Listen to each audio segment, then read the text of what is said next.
5 years ago, they told me I didn't belong in the room. Today, I own the building. And they're about to find out. Family meetings at Langford and Company were never just about business. They were battlegrounds, where alliances were quiet, insults were subtle, and hierarchy was everything. I stood at the edge of the boardroom, watching my brother rearrange nameplates like he was setting a dinner table. He didn't look up. Storage closets down the hall, Ava. We need this space for real executives. I glanced at my sleek black suit, custom cut, minimalist, intimidating. Armani, though no one here would care. Real executives? I asked. My sister snorted. You know, the ones who still matter. To them, I was the dropout, the defector, the girl who walked away from the Langford empire with nothing but a laptop and a wild idea. They didn't know that wild idea had become a juggernaut, and I hadn't come back for coffee. I'd come to collect. As Michael joked about filing cabinets and broken printers, I was thinking about the numbers. My company, Vera Holdings, had quietly acquired 48% of Langford and Company stock over the last 3 years.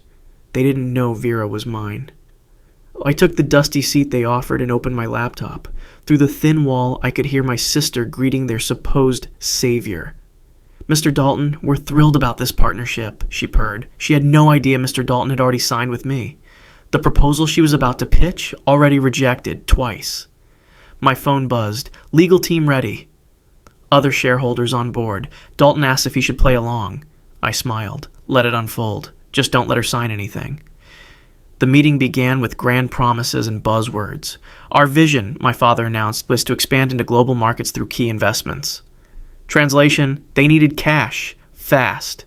Langford and Company was bleeding. Years of shortcuts had finally caught up. Dalton leaned forward. Actually, I'm not here for that proposal. I'm here for the CEO of Vera Holdings. The room froze. My sister blinked. Excuse me? Dalton didn't flinch. They now hold a controlling interest in this company, and mine. My father stood, voice raised. That's impossible. I opened the door and stepped inside. Is it? I said calmly. Just like it was impossible that your factories violated labor laws, or that your best clients were looking elsewhere for ethical partners. Every eye turned to me. My name echoed in stunned silence. Ava? I walked to the head of the table, placing my briefcase down. Vera Holdings owns 48% of Langford and Company. As of this morning, we've signed exclusive contracts with 70% of your top clients. I clicked my laptop. The screen filled with charts, declining profits, client attrition, regulatory warnings. This is your company now, cornered, under scrutiny, and out of time. My father's voice cracked. You'd burn your own legacy? I looked at him evenly.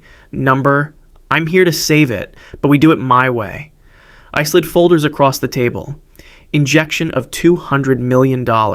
Immediate debt relief, new leadership, clean governance. And what do we keep? My sister whispered. 20% equity and a chance to rebuild if you're willing to learn. Michael scoffed. You'd fire your own family? I'd expect you to earn your role, like everyone else does at Vera. They signed, not because they wanted to, because they had no choice. 1 year later, Langford and Company was unrecognizable, transparent, responsible, profitable. Even Jennifer found her footing, head of ethical strategy now. My father, he attends quarterly reviews, not to fight, to listen. As he walks into my corner office, the real one, I think about how it all started, not with a grudge, not even revenge, but with a vision that the best way to change the world is to build something they can't ignore. Never underestimate the one you tried to keep in the storage room.